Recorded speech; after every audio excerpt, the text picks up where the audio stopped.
Suscríbete a Venganza Perfecta. Nos encantaría saber desde qué parte del mundo nos acompañas. Cuéntanos en los comentarios. Ahora, sumerjámonos en la historia de hoy. Mi hijo de 19 años renunció públicamente a mi apellido, firmó los papeles con una sonrisa burlona y lo publicó en internet con su padrastro animándolo. 3 semanas después, su fondo universitario desapareció. La Casa del Lago le cerró las puertas. Su padrastro fue arrestado por la FGR. Resulta que elegir al padre equivocado tiene consecuencias, y muy caras. Mirando hacia atrás, pude haberlo detenido. Tal vez si hubiera luchado más por la custodia cuando Teresa se fue. Tal vez si me hubiera enfocado menos en construir edificios y más en forjar el carácter de mi hijo. Tal vez si hubiera prestado atención cuando Bruno empezó a llamar a Diego, el verdadero proveedor, en la cena de Navidad hace 2 años. Pero no lo hice. Mantuve la cabeza agachada, seguí trabajando, seguí creyendo que la sangre era más espesa que cualquier veneno que ella le estuviera inyectando en el oído. Mi nombre es Ricardo Heredia. Tengo 58 años y he pasado los últimos 30 años construyendo bienes raíces comerciales en 3 estados. Empecé con una pequeña plaza comercial en Tlalnepantla. Se convirtieron en 18 propiedades con un valor superior a los 3,460 millones de pesos 123. Nada mal para un chico cuyo padre se ganaba la vida despachando gasolina. Lo construí todo por una razón, para dejar algo atrás, para darle a mi hijo unos cimientos por los que nunca tuviera que preocuparse. Es gracioso cómo resultan las cosas. La recaudación de fondos de primavera parecía bastante inofensiva. Uno de esos almuerzos de caridad en el Hotel Hacienda del Río, manteles blancos y gente firmando cheques que nunca extrañarían. Fui porque mi empresa era patrocinadora. Bruno fue porque Teresa lo arrastró. Probablemente con la esperanza de exhibirlo frente a sus amigos de la alta sociedad. Ella se había vuelto a casar hacía 1 año con Diego Carmona, un supuesto consultor tecnológico que hizo su dinero comprando y vendiendo startups en quiebra, y que usaba trajes que costaban más de lo que debían. Yo estaba de pie cerca de la mesa de la subasta silenciosa cuando Bruno se acercó. Tenía 19 años y llevaba un saco que yo no reconocía. Un corte de cabello peinado igual al de Diego. No dijo hola, ni siquiera me miró al principio. Solo se quedó allí, con la mandíbula tensa, como si se estuviera mentalizando para algo. Entonces lo dijo. Ya no quiero tu apellido. Las palabras cayeron con pesadez. La gente cercana se quedó en silencio, con los tenedores suspendidos en el aire. Me giré para encararlo por completo, manteniendo mi expresión neutral. Detrás de él, Teresa estaba de pie con Diego, ambos observando como si fuera una actuación que habían ensayado. Dejé que el silencio se asentara por un momento antes de hablar. Repite eso, le dije con calma. Bruno infló el pecho. Había practicado esto. Mi nuevo papá dice que eres un perdedor, dijo en voz más alta, claramente queriendo que la mesa de al lado escuchara. Él es el hombre al que admiro ahora. Quiero su apellido. Terminé de ser un Heredia. Alguien contuvo el aliento. Uno de los amigos de Diego incluso aplaudió, de forma lenta y burlona. Teresa sonrió con esa pequeña y afilada sonrisa que siempre ponía cuando creía que había ganado algo. Metí la mano en el bolsillo de mi saco y saqué el sobre que había llevado conmigo durante 3 meses, desde que Bruno dejó de contestar mis llamadas, desde que lo vi etiquetando a Diego en publicaciones con frases como aprendiendo del mejor. Le había pedido a mi abogado que lo redactara por si acaso, con la esperanza de no necesitarlo nunca. Puse el sobre en la mesa entre nosotros y destapé mi pluma. Deslicé ambos hacia él. Está bien, le dije. Firma aquí, hijo. Sin ira, sin súplicas, solo claridad. Bruno dudó tal vez por 2 segundos.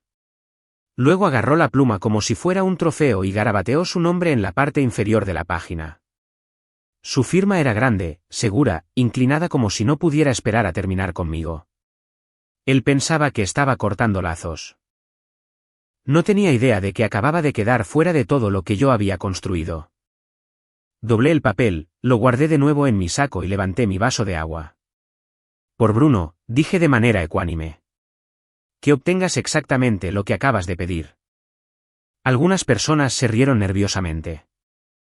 Otras parecían confundidas. Diego sonrió con arrogancia. Pero yo no estaba jugando. Me di la vuelta y salí de aquel salón de eventos, dejando a mi hijo ahí parado, sosteniendo una pluma con la que acababa de firmar la renuncia a todo su futuro. Porque eso no era solo un pedazo de papel. Era un detonante. La cláusula 19.2 del fideicomiso de la familia Heredia, separación voluntaria del apellido. Había redactado esa cláusula hacía 5 años, cuando vi lo que se avecinaba, cuando Teresa empezó a envenenar a Bruno en mi contra. La tormenta había llegado, y yo ya había cerrado las puertas con llave. El trayecto a casa desde la Hacienda del Río tomó 23 minutos. No encendí el radio, no llamé a nadie. Solo manejé, con las manos firmes en el volante, viendo cómo se desdibujaban las luces de la ciudad. La gente piensa que momentos como ese requieren rabia, dolor o una gran liberación emocional. No es así. A veces, la claridad se siente como agua helada, fría, punzante y absolutamente en calma. Me estacioné en mi entrada, en una modesta casa de 3 habitaciones en una colonia que no gritaba dinero. Nunca vi el sentido de presumir. La casa estaba pagada, el pasto estaba bien cuidado y tenía todo lo que necesitaba, incluyendo la oficina donde guardaba el verdadero trabajo bajo llave. Fui directo a la caja fuerte. Escáner biométrico, código de 12 dígitos, confirmación de retina. Una exageración para la mayoría de la gente, pero yo no era la mayoría de la gente. Adentro descansaba el acta constitutiva del fideicomiso de la familia Heredia, un documento encuadernado en piel que había tomado 2 años y 4 abogados para perfeccionarse. Mi abuelo lo inició en la época de la Guerra de Corea como una forma de proteger los activos de la incautación del gobierno. Yo lo había modernizado y convertido en algo mucho más completo. Fui a la sección 7, inciso C, cláusula 19.2, separación voluntaria del apellido y desvinculación del beneficiario. El lenguaje era preciso. Cualquier descendiente directo que renuncie formalmente al apellido Heredia mediante una declaración firmada pierde todos los beneficios del fideicomiso, participaciones, derechos de voto y acceso a las entidades controladas por la familia. Sin apelaciones. Sin excepciones. La cláusula requería testigos públicos y una intención documentada, lo cual Bruno acababa de proporcionar frente a 40 personas con teléfonos celulares. Saqué mi laptop e inicié sesión en el portal de administración del fideicomiso. Autenticación de 3 factores. Huella dactilar. Código de acceso rotativo de 6 caracteres. Pregunta de seguridad, ¿qué perdura? Respuesta, los cimientos. Apareció el perfil de Bruno. Estado, beneficiario activo. Hice clic en editar.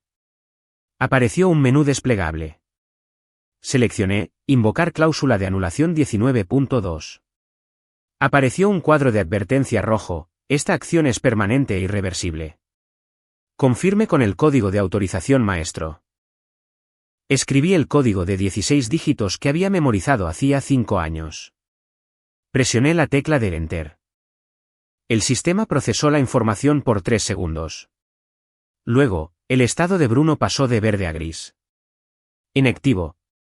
Los protocolos automatizados del fideicomiso comenzaron a ejecutarse en cascada a través de las cuentas vinculadas.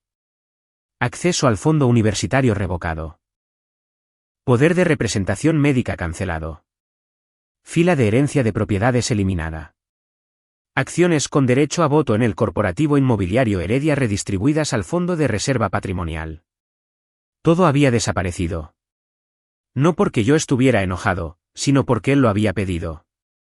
Mi teléfono vibró. Un mensaje de texto de mi abogado, Miguel Padrón. Vi la notificación. ¿Estás seguro? Le respondí, ejecutado a petición suya. Testigos presentes. Documentación completa. Aparecieron 3 puntos y luego desaparecieron. Luego escribió, entendido. Prepararé las notificaciones formales. Cerré la laptop y me recosté en mi silla. La casa estaba en silencio, excepto por el suave zumbido del refrigerador en la cocina. Ni música. Ni televisión. Solo yo y el peso de lo que acababa de hacer. La gente lo llamaría cruel. Dirían que estaba castigando a mi hijo por ser joven y estúpido. Se equivocarían. No lo estaba castigando. Estaba honrando su decisión. Se había parado frente a todos los que importaban y había declarado que mi apellido, mi legado, mis 30 años de trabajo no significaban nada para él. Perfecto. Entonces recibiría exactamente eso. Nada. Me serví 2 dedos de tequila, me senté en el patio trasero y me quedé mirando las estrellas. En algún lugar al otro lado de la ciudad, Bruno probablemente estaba celebrando, pensando que finalmente había cortado las cadenas. No tenía idea de que el suelo bajo sus pies acababa de desaparecer. Mañana comenzaría el verdadero ajuste de cuentas. La explosión en las redes sociales de Bruno comenzó alrededor de la medianoche. Yo ya no lo seguía, pero Elena, mi hija de 16 años de mi relación actual con Jimena, me mostró la publicación a la mañana siguiente durante el desayuno. Papá, dijo Elena en voz baja, deslizando su teléfono sobre la mesa de la cocina. Tienes que ver esto. La primera publicación mostraba a Bruno de pie en el yate de Diego, con los brazos bien abiertos y una botella de champán en la mano. La descripción decía, finalmente libre del peso muerto. Nuevo apellido, nueva vida, nuevo padre que sí me entiende. Sin arrepentimientos, mejora completada. 300 me gusta en 6 horas. Los comentarios de sus amigos iban desde el apoyo hasta la burla. Un chico escribió, tu jefe debe estar llorando, jaja. Otro, mis respetos por sacar a la gente tóxica de tu vida. Le devolví el teléfono a Elena sin decir una palabra. ¿No vas a hacer nada?, preguntó ella. Elena siempre había sido astuta, perceptiva de formas en las que Bruno nunca lo fue. Entendía las consecuencias antes de que llegaran. Ya lo hice, respondí, sirviéndome café. Ahora esperamos.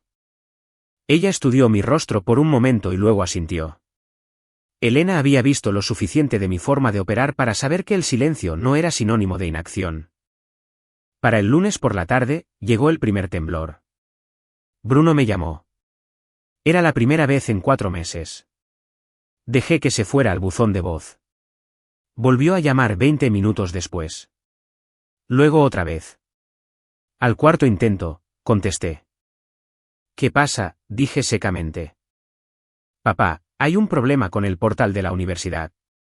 Su voz tenía ese tono de pánico que a la gente le da cuando la realidad los empieza a alcanzar. Mi pago de colegiatura fue rechazado.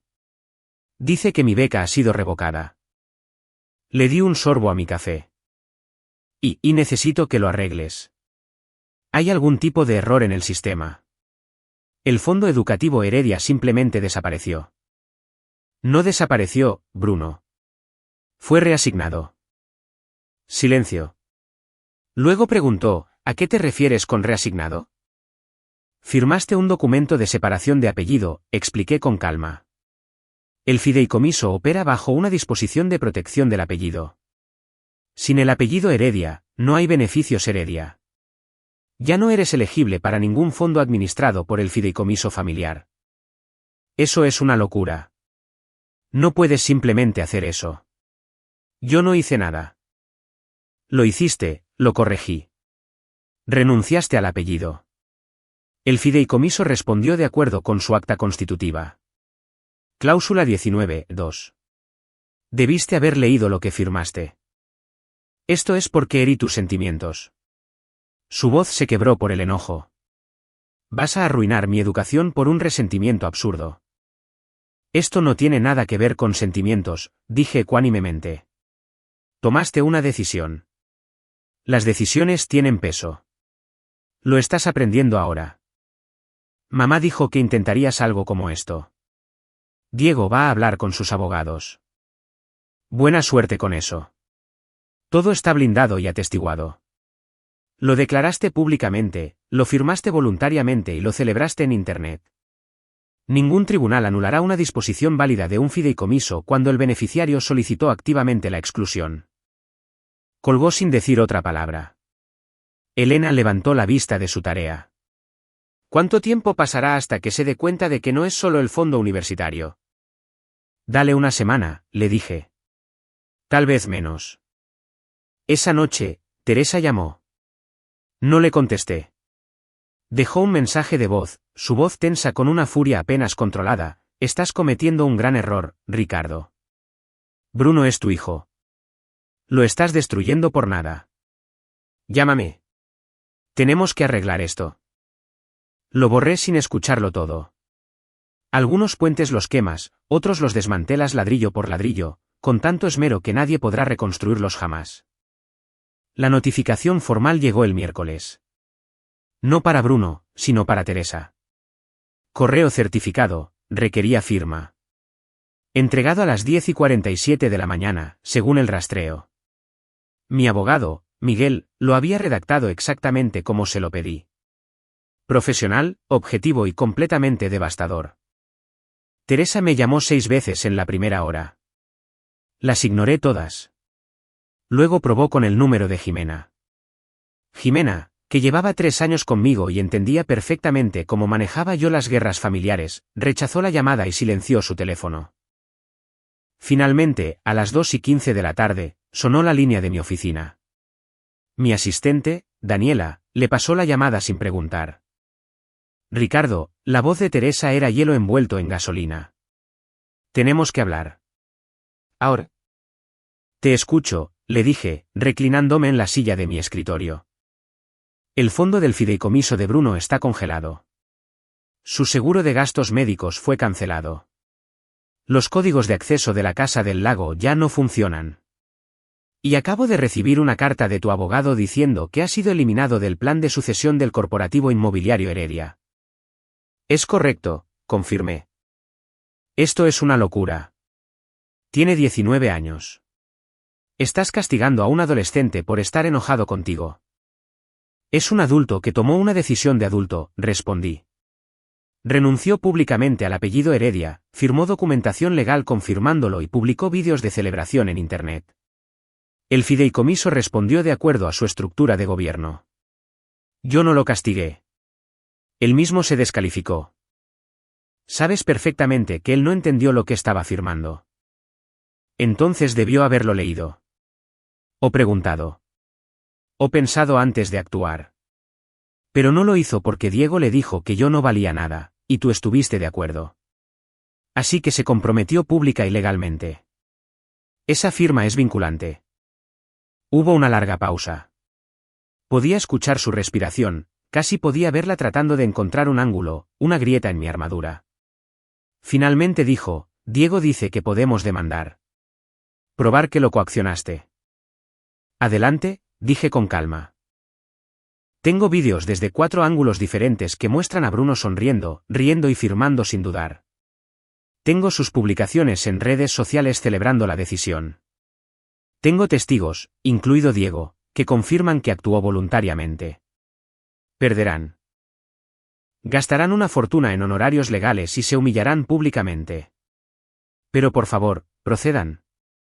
Otro silencio, esta vez más largo. Tiene que haber una manera de revertir esto, dijo ella. Y por primera vez, escuché algo que no había escuchado en ella en años, miedo. La hay, dije. La cláusula 19.2 incluye un protocolo de reversión. Bruno puede pedirle al Consejo Consultivo de la Familia su reincorporación. Requiere la aprobación unánime de los 7 miembros. Una disculpa por escrito enviada al administrador del fideicomiso y un periodo de prueba de 5 años en el que llevará el apellido Heredia sin acceso a los beneficios. ¿Eso es humillante? Ese es el precio por retractarse de una renuncia pública. Él quemó el puente. Si quiere reconstruirlo, no será fácil, rápido ni indoloro. Estás haciendo esto porque te dejé, dijo Teresa, con el veneno regresando a su voz. Se trata de castigarme a través de él. Esto no tiene nada que ver contigo, respondí fríamente. Tú te fuiste hace 5 años. Yo seguí adelante. Las decisiones de Bruno son suyas. Él eligió a Diego. Él eligió rechazar mi apellido. Ahora tiene que vivir con eso. Es muy simple. La línea se quedó en silencio por un momento. Luego la voz de Teresa volvió, más temblorosa que antes. Ricardo, es tu hijo. Lo era, dije. Ahora es problema de Diego. Colgué antes de que pudiera responder. El choque provino de una dirección inesperada. No de Bruno, no de Teresa, sino del propio Diego. 3 semanas después de la separación del apellido, mi contacto de inteligencia corporativa, una mujer llamada Susana que se especializaba en investigaciones de antecedentes financieros, me envió un archivo que ni siquiera había pedido. Pensé que te gustaría ver esto, decía su correo electrónico. Adjunto venía un informe de 47 páginas sobre el historial de negocios de Diego Carmona. Lo abrí mientras tomaba mi café de la mañana. Para la página 3, ya no estaba bebiendo. Diego no era un exitoso consultor tecnológico. Era un estafador profesional con una SADCB y un perfil de LinkedIn. Sus adquisiciones de startups eran empresas que compraba por centavos durante los procesos de quiebra, las despojaba de sus activos y se las vendía a inversionistas ingenuos. 3 de sus empresas habían sido investigadas por la CNBV. 2 habían resultado en acuerdos extrajudiciales. Su empresa actual, Inversiones Carmona, estaba perdiendo dinero a raudales y no había cerrado un trato legítimo en 18 meses. Pero esto fue lo que me heló la sangre. Él ya había hecho esto antes. 2 veces. Ambas veces a mujeres divorciadas con bienes considerables. Ambas veces se casó con ellas, obtuvo acceso a sus finanzas y las dejó en la ruina en menos de 3 años. Una había presentado una orden de restricción. La otra había desaparecido del registro público por completo. Teresa no tenía idea de que se había casado con un depredador. Le reenvié el archivo a Miguel con una nota sencilla: guarda esto de forma segura. Podríamos necesitarlo. Para el viernes, la situación escaló. Elena llegó de la escuela con la noticia de que Bruno había estado subiendo contenido cada vez más errático. Citas sobre la depresión.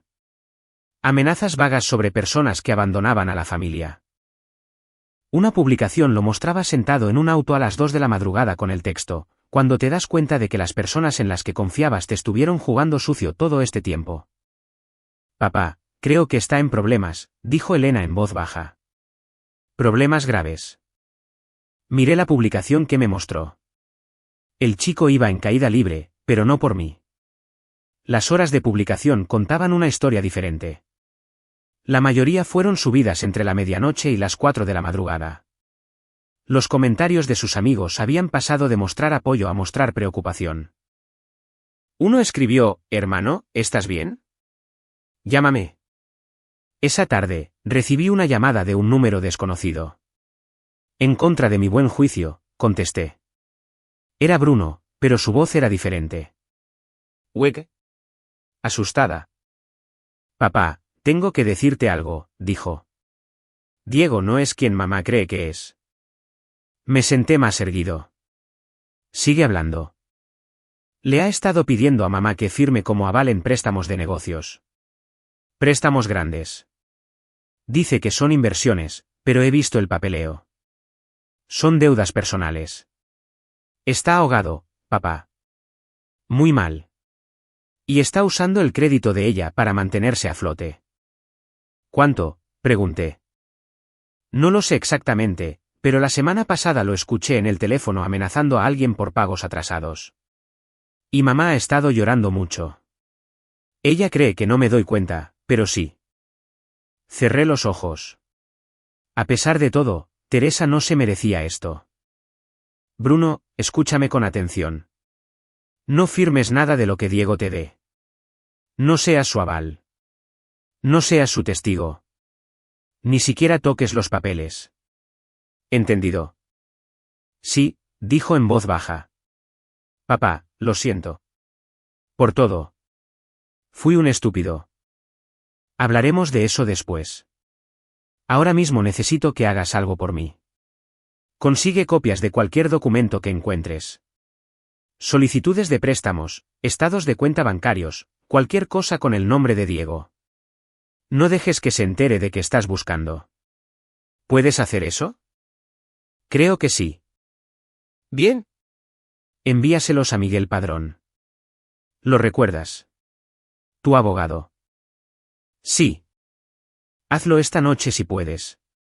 Y Bruno, mantente alejado de Diego lo más que puedas.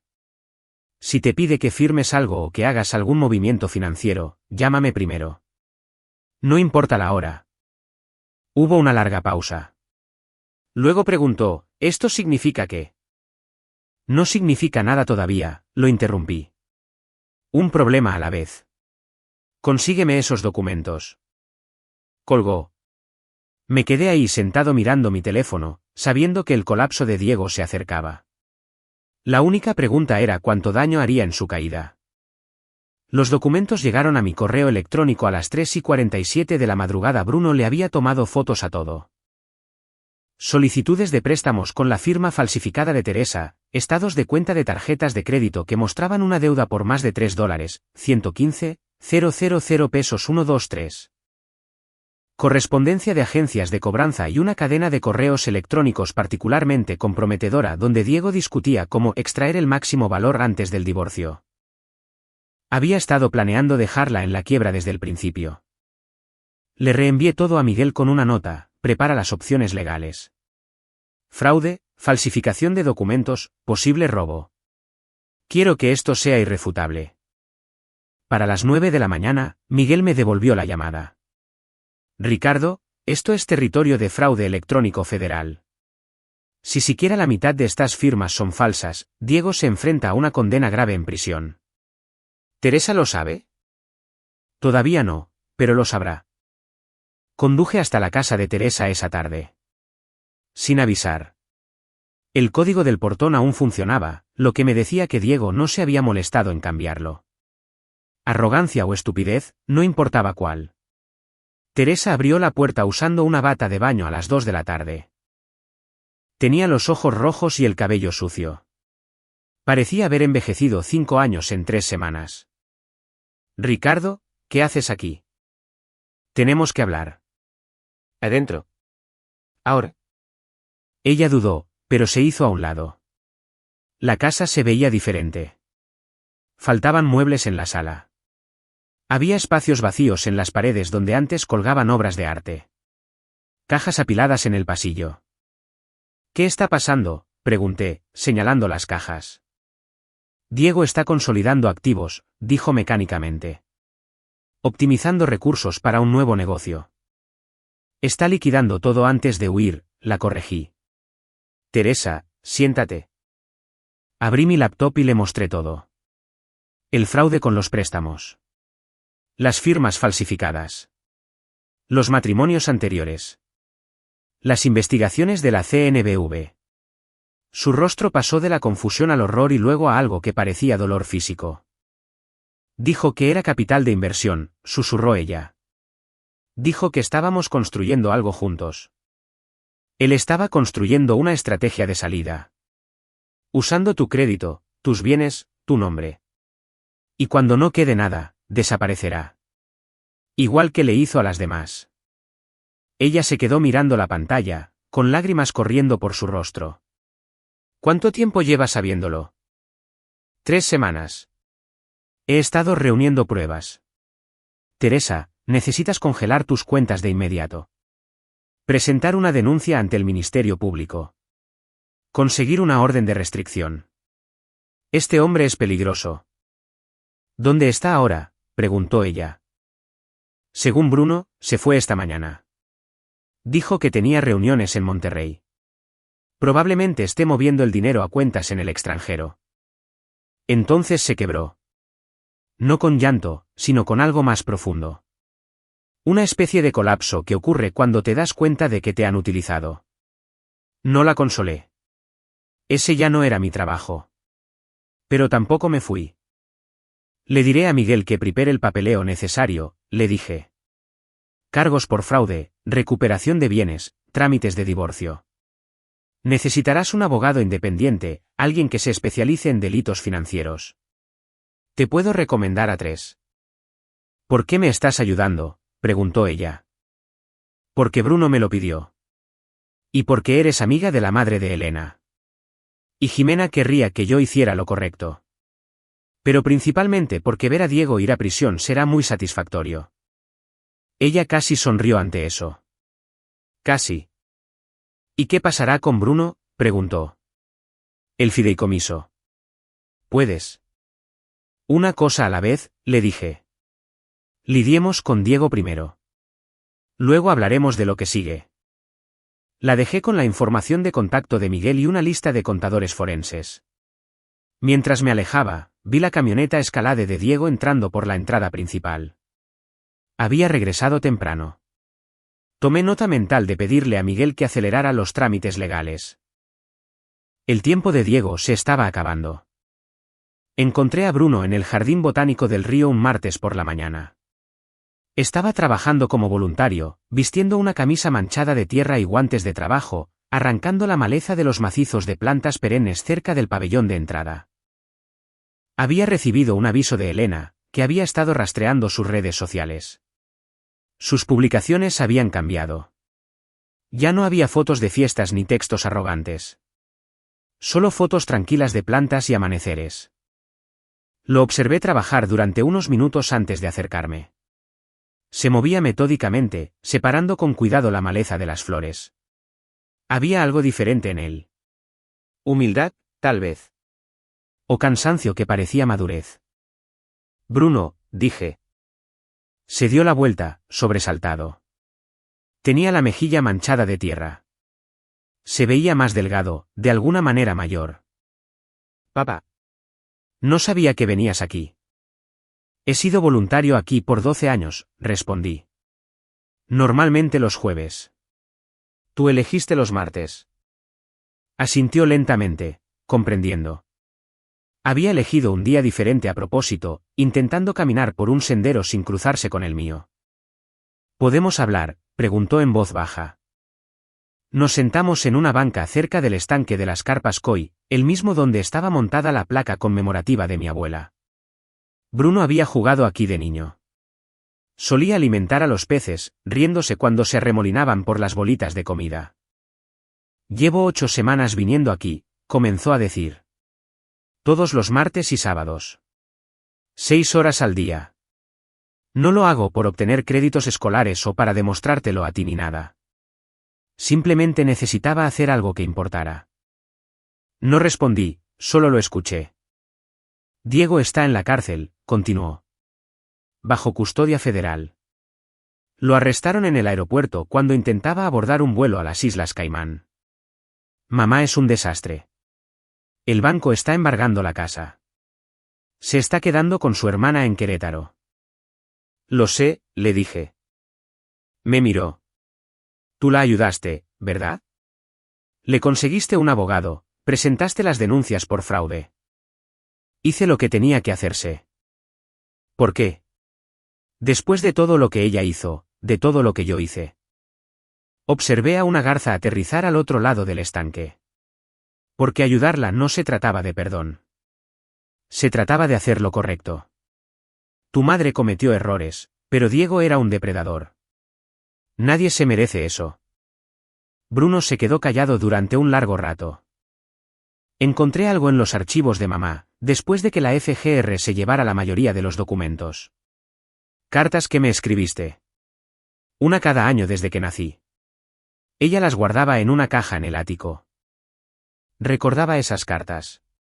19 años de cartas. Esperanzas, consejos, historias sobre mi propio padre. Cosas que quería que Bruno supiera cuando estuviera listo para escucharlas. Las leí todas, dijo, con la voz quebrándose un poco. Cada una de ellas. Escribiste sobre cuando me enseñaste a andar en bicicleta, sobre mi primer día de clases, sobre la vez que me rompí el brazo y te quedaste despierto toda la noche conmigo en el hospital. Escribiste que estabas orgulloso de mí, incluso cuando no lo merecía. Sacó un sobre del bolsillo trasero de su pantalón. Gastado y arrugado. Esta es de mi cumpleaños número 18. Escribiste sobre el fideicomiso, sobre por qué lo construiste. Dijiste que el legado no se trata de dinero. Se trata de enseñarle a alguien a sostenerse sobre sus propios cimientos y luego ayudarlo a construir más alto. Una lágrima rodó por su mejilla. Tiré esos cimientos a la basura. Me paré frente a todos y dije que no significaban nada. Dije que tú no significabas nada. Sí, lo hiciste, dije simplemente. ¿Puedo arreglar esto?, preguntó. ¿Hay alguna manera? Me giré para verlo completamente de frente. Hay un proceso. Una petición al Consejo Consultivo de la Familia. Requiere aprobación unánime. Tendrías que escribir una disculpa formal al administrador del fideicomiso. Luego, 3 años en estatus de prueba, donde llevas el apellido Heredia. Pero no recibes ningún beneficio hasta que demuestres que entiendes lo que eso significa. 3 años, repitió.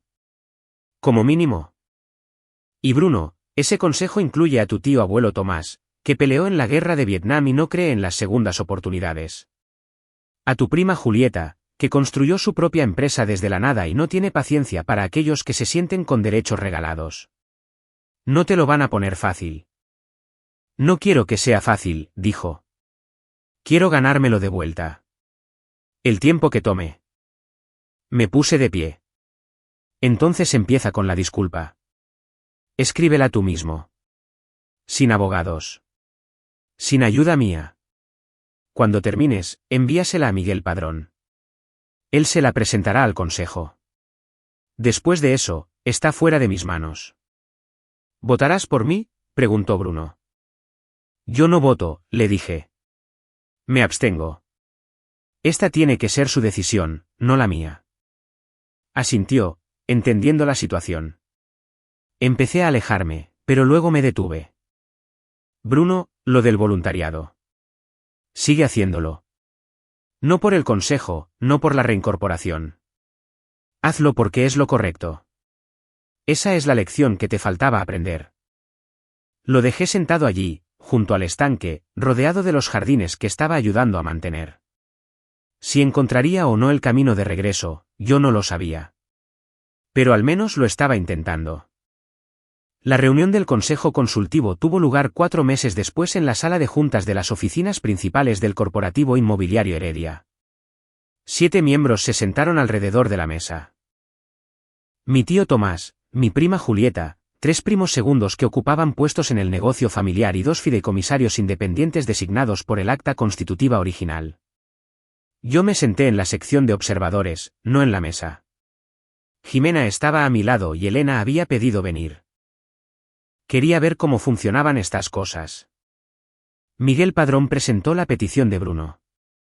La disculpa por escrito había sido de 17 páginas, escrita a mano, sin ningún refinamiento legal. Bruno había detallado cada error, cada momento de arrogancia, cada palabra que había dicho que había traicionado el apellido de la familia. Había incluido documentación de su trabajo como voluntario, cartas de recomendación del supervisor del jardín botánico y una carta de Teresa donde reconocía su culpa en haberlo envenenado en mi contra. Tomás leyó todo el documento en voz alta. Su voz era ronca y llena de juicios. Cuando terminó, dejó los papeles sobre la mesa y miró a todos los presentes. El muchacho nos deshonró públicamente, dijo Tomás. Lo celebró. Lo publicó en internet para que el mundo se burlara. Ahora quiere regresar porque su vida se vino abajo. Eso no es remordimiento. Eso es desesperación. Ha sido voluntario durante 6 meses, rebatió Julieta. No ha faltado un solo día. El supervisor del jardín dice que es el voluntario más dedicado que han tenido en años. Eso demuestra compromiso. ¿Compromiso con qué?, contraatacó Tomás. Con recuperar su fondo del fideicomiso. Con madurar, respondió Julieta. Todos hemos cometido errores. La pregunta es si él ha aprendido de ellos. El debate continuó durante 90 minutos. Algunos miembros querían rechazar la petición rotundamente. Otros abogaban por una aprobación condicional con un periodo de prueba extendido. Elena observaba todo, tomando notas como si estuviera estudiando para un examen. Finalmente, Tomás llamó a votación. Todos los que estén a favor de otorgar la petición de reincorporación de Bruno Heredia bajo un periodo de prueba de 5 años, levanten la mano. 4 manos se alzaron. Julieta, 2 de los primos segundos y 1 de los fideicomisarios. En contra. 3 manos. Tomás, un primo y el segundo fideicomisario. Miguel se aclaró la garganta. La votación es 4-3 a favor. Sin embargo, el acta constitutiva requiere una mayoría de 2/3 para la reincorporación después de una separación voluntaria. 4 de 7 es el 57%. La petición es denegada. La sala se quedó en silencio. Elena tomó mi mano. Julieta se puso de pie. Me gustaría proponer una alternativa. Bruno puede volver a presentar la solicitud en un año. Si continúa con el trabajo voluntario, mantiene un empleo y demuestra un compromiso constante, lo volveremos a evaluar. Eso le da tiempo para demostrar que esto no es desesperación. Tomás consideró la propuesta.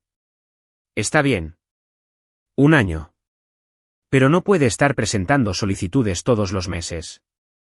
Una oportunidad más. Y se acabó.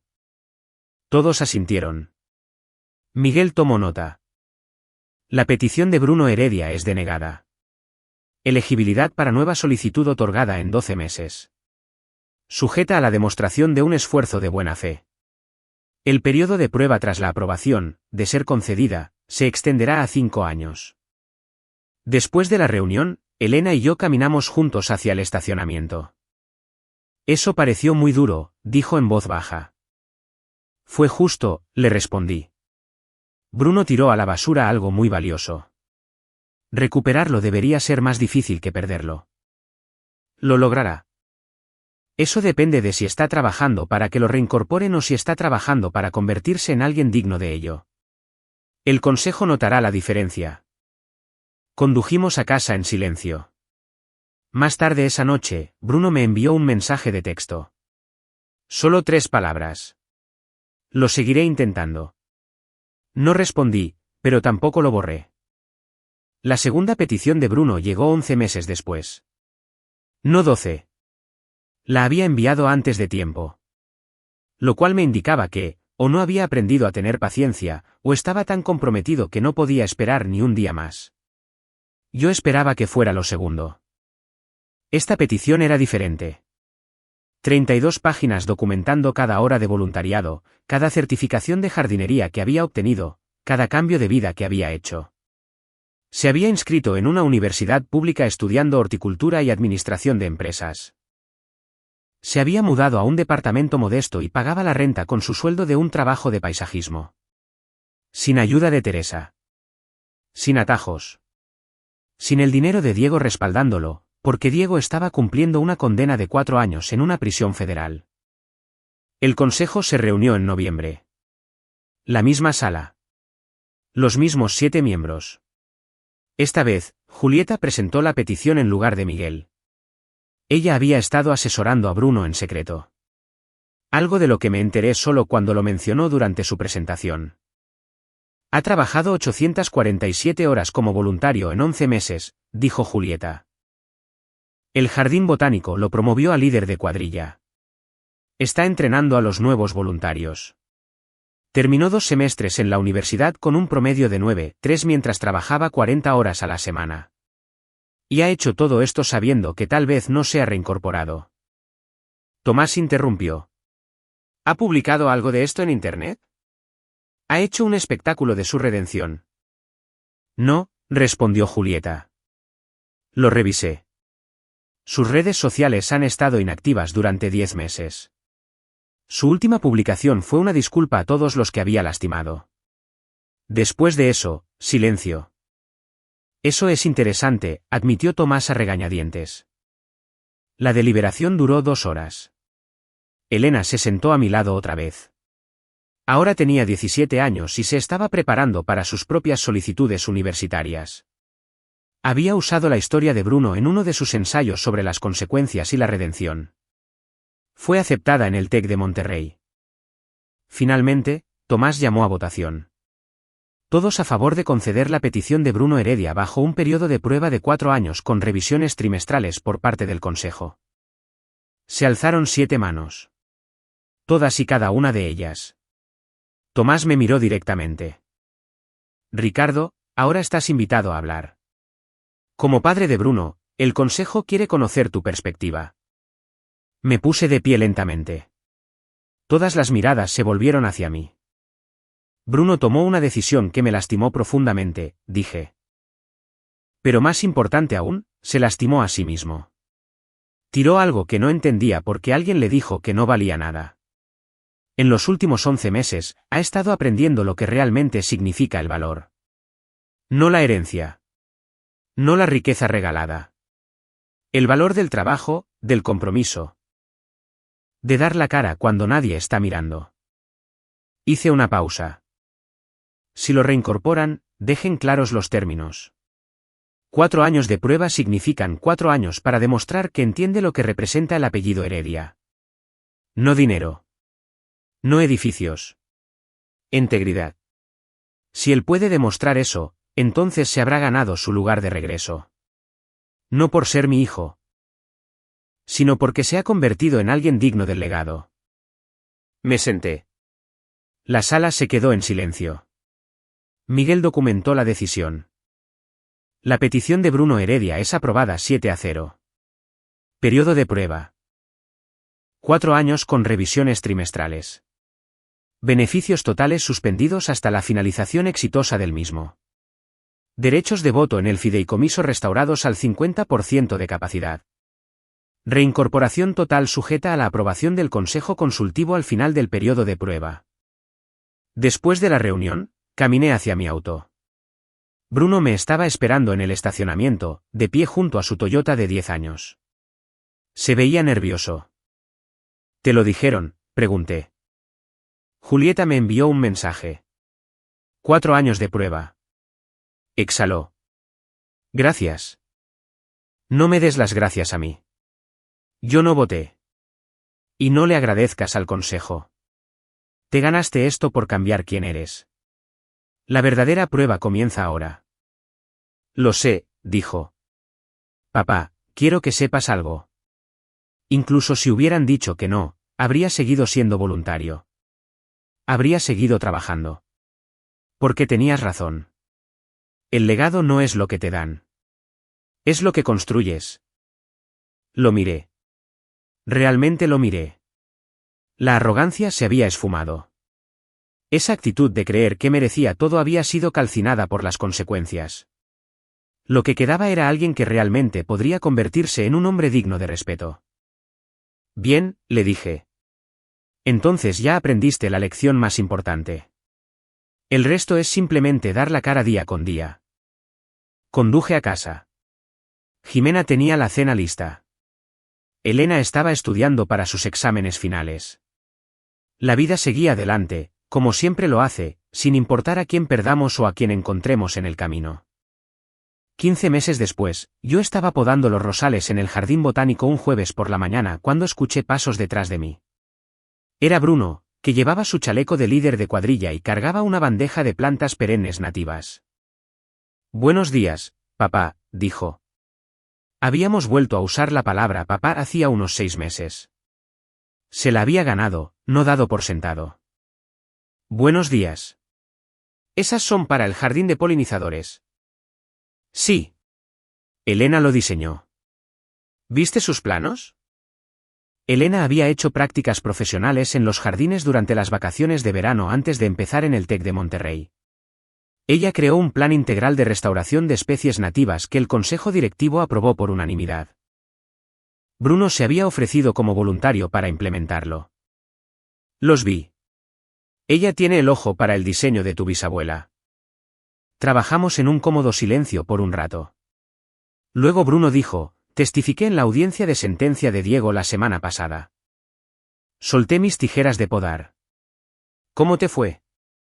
Le dieron 2 años adicionales por intimidación de testigos. Intentó amenazar a mi mamá para que retirara su denuncia por fraude. Al juez no le hizo nada de gracia. Hizo una pausa. Mi mamá está mejor.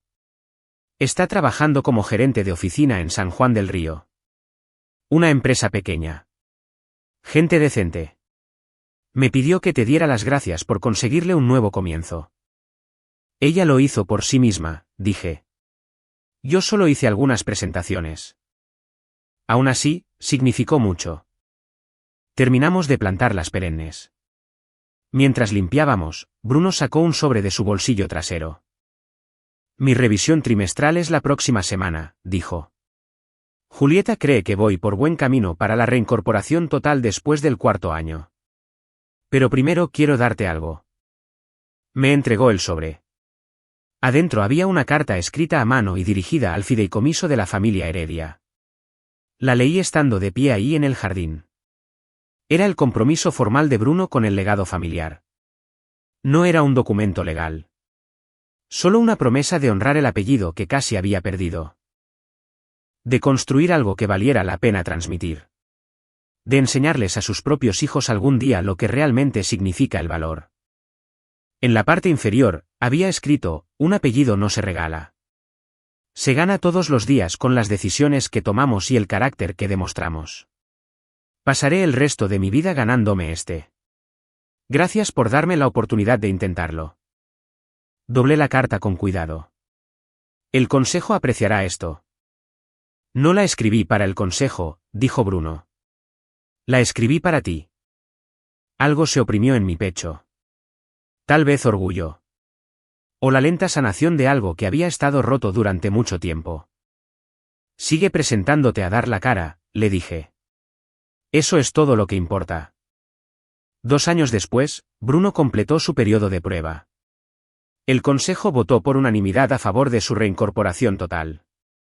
Él habló en la ceremonia, dirigiéndose a la familia, a los fideicomisarios y a todos los que lo habían visto caer y volver a subir. Mi padre construyó algo extraordinario, dijo. No solo edificios o riqueza, sino una estructura que protege lo que importa. Una vez intenté derribar eso. Fracasé. Y agradezco haber fracasado porque eso me enseñó lo que realmente estaba destruyendo. La oportunidad de ser parte de algo más grande que yo mismo. Me miró directamente a los ojos. El legado no se trata de lo que heredas. Se trata de lo que proteges y transmites a los demás. Lo perdí una vez. No lo volveré a perder. Elena estaba de pie a mi lado, apretándome la mano. Jimena sonreía. La familia aplaudió. Más tarde, en la recepción, Bruno me presentó a alguien. Una joven llamada Clara. De mirada perspicaz y actitud práctica, que dirigía una firma de arquitectura sustentable. Se habían conocido en una conferencia de construcción ecológica. Me recordaba a Jimena. Con los pies en la tierra. Directa y sin rodeos.